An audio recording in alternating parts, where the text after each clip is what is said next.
was a time when resources seemed endless. But in 2030, the great energy crisis began. With hardly any resources left on our world, global powers created the World Space Agency to look beyond the Earth for answers. The answer was found in helium-3, a powerful isotope discovered in abundance on the Moon. With it, humanity could satisfy its energy demand for decades to come. And so, in 2032, mankind colonized the Moon. Spearheaded by the Lunar Council, the WSA constructed several permanent settlements to harvest and process helium-3. The resulting energy was transferred to Earth through a revolutionary energy network, the Microwave Power Transmission, or MPT. For a time, all seemed well. Then, one fateful night in 2054, the lights went out. No energy. The MPT had gone offline, and communication with the lunar colonist was lost. Without earthly resources to launch a full-scale rescue mission to the Moon, the World Space Agency was shut down permanently in 2055. But a small group of former WSA colonists refused to accept humanity's bleak future. Determined to discover the colony's fate and to restore the MPT, they've been preparing their mission in an abandoned desert launch facility. Now, in 2059, they are ready to launch an astronaut to the Moon. What awaits is unknown and unforeseeable, but the mission is clear. Deliver us the Moon.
Friends and family of the missing lunar colonists gather all around the world tonight in remembrance of the 2054 MPT blackout that resulted in a global power outage and the loss of contact with the lunar colony.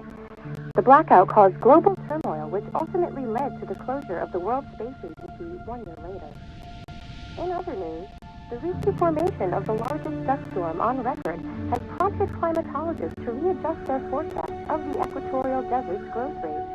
As a result of the new storm, the desert could soon cover 30% of the globe's landmass. Several governments have pledged support for refugees despite reports of resource shortages. The dust storm is expected to hit residential zones between the northern 49th and 50th latitude lines by late afternoon.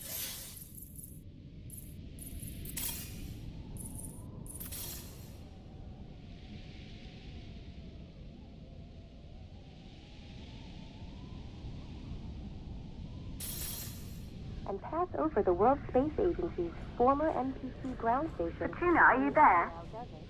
Authorities have imposed a mandatory evacuation of the impacted areas. For countries north of the equatorial desert, temperatures are expected to be a mild 46 degrees Celsius. This was Nicole Page for World News 1, September 16, 2059, wishing you a safe and happy day.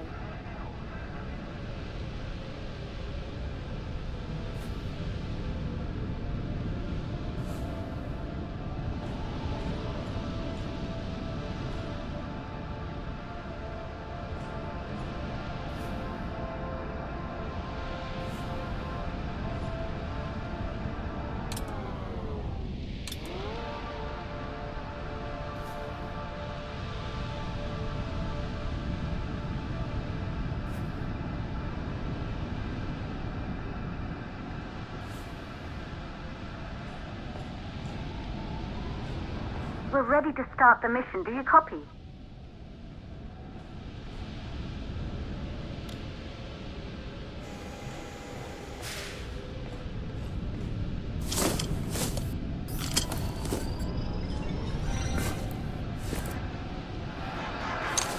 Ground control to Fortuna 1, this is Claire. Please confirm radio contact.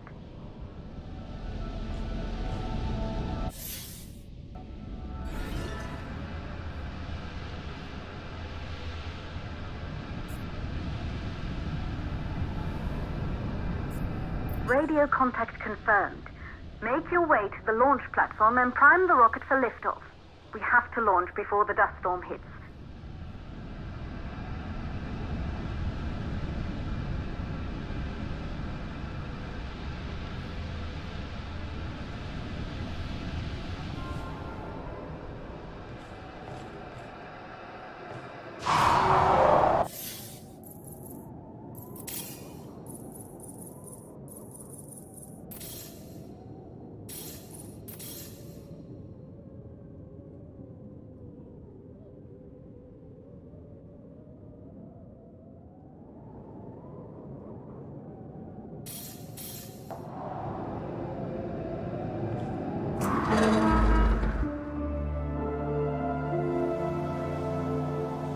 There she is, the Taurus 5.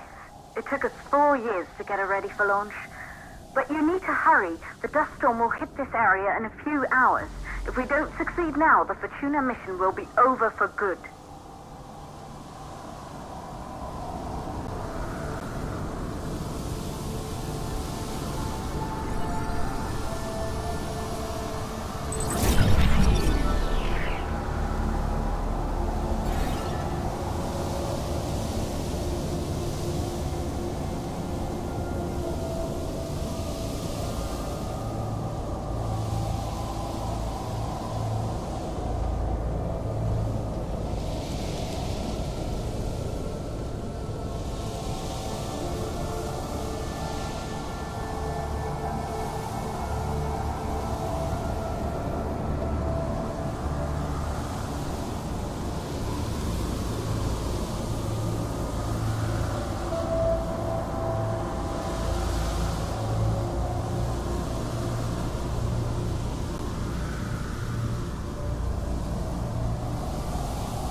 way up to the facility. The control center is located on the top floor. There you can prime the rocket for launch.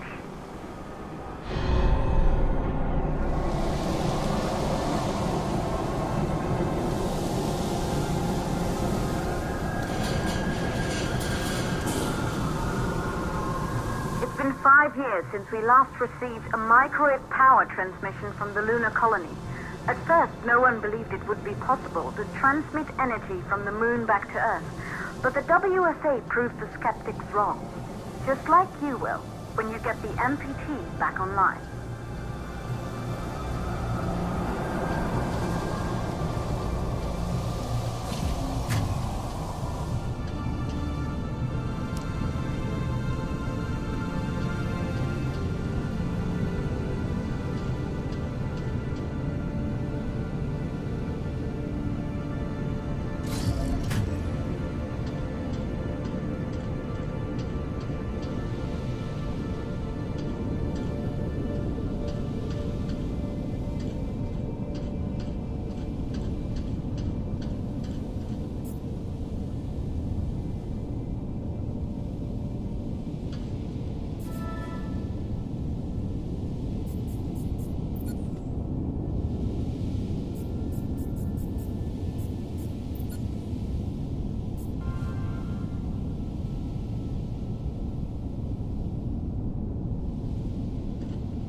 This building once functioned as part of the WSA, but it's been our home for many years now.